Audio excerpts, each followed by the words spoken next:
بسم اللہ الرحمن الرحیم۔ معزز خواتین و حضرات، السلام علیکم ورحمۃ اللہ وبرکاتہ۔ میں اس سے پہلے بارہ دفعہ آپ کی خدمت میں یہ بات عرض کر چکا ہوں کہ بعض بد نصیب جن میں سے کچھ کلمہ گو مسلمان بھی ہیں، اسلام کے خوبصورت چہرے کو یہ کہہ کر آلودہ کرنے کی کوشش کرتے ہیں، جی دیکھیے اسلام میں لونڈی اور غلام کا تصور ہے۔ ان ظالموں کو اس بات کا علم ہی نہیں کہ اسلام نے تو ہر قدم پر غلامی کے بخیے ادھڑے ہیں، ان کی حوصلہ شکنی کی ہے جو لوگ دوسروں کو غلام بنا کر رکھتے تھے۔ لیکن اس کے لیے شریعت نے تدریج کی پالیسی اختیار کی۔ وجہ یہ ہے کہ اگر یکدم غلامی کو ختم کیا جاتا تو اس سے اس معاشرے کے اندر انتشار پیدا ہو جاتا۔ آج کی ہماری حدیث اسی موضوع پر ہے کہ ایک غلام اگر مشترکہ طور پر 2، 4 یا 10 افراد کی ملکیت میں ہے تو پھر اس کی آزادی کے لیے آقا علیہ السلام نے کیا نسخہ ہمیں عنایت فرمایا۔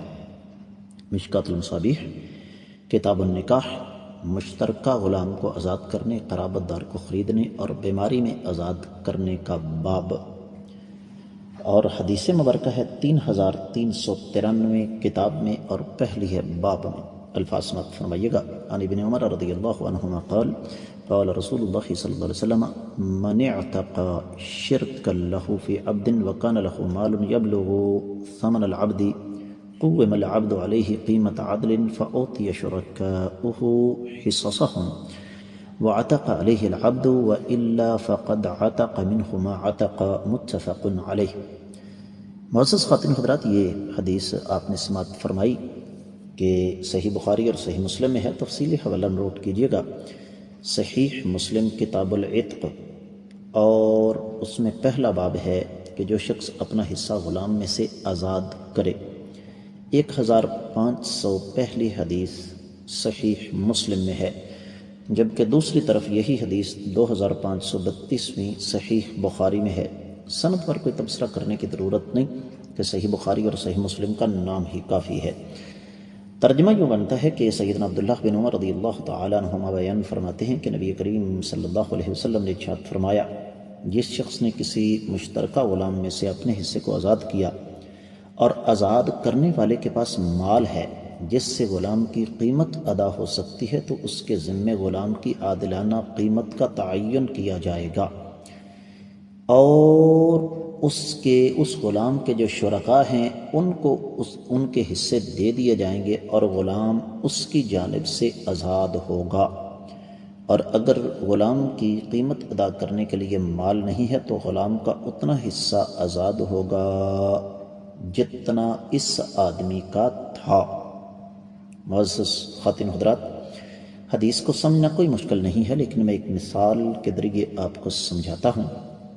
فرض کیجئے کہ ایک غلام 4 آدمیوں کی ملکیت ہے۔ ایک آدمی کہتا ہے جی میری طرف سے آپ آزاد ہیں۔ اب اس کی 2 شکلیں آگے بن گئیں۔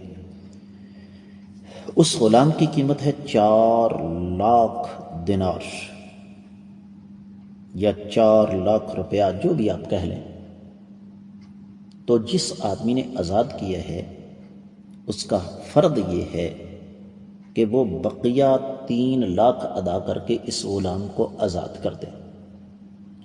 لیکن اگر اس آدمی کے پاس 3 لاکھ نہیں ہیں تو پھر اس آدمی کی طرف سے وہ غلام آزاد ہوگا۔ جو ذمہ داریاں، جو کام باقی تینوں لوگوں کے حوالے سے اس غلام کے ذمے تھے، یہ غلام وہ کام تو کرے گا، اور اتنا ہی کرے گا جتنا ایک حصے کی آزادی سے پہلے کیا کرتا تھا۔ لیکن چونکہ اس کا چوتھا حصہ آزاد ہے، لہذا وہ چوتھے حصے کے طور پر آزاد ہوگا۔ یہ نہیں ہے کہ وہ کہیں کہ چونکہ تمہیں ایک نے آزاد کیا ہے لہذا تم اپنا سارے کا سارا وقت اب 3 حصوں میں تقسیم کر دو۔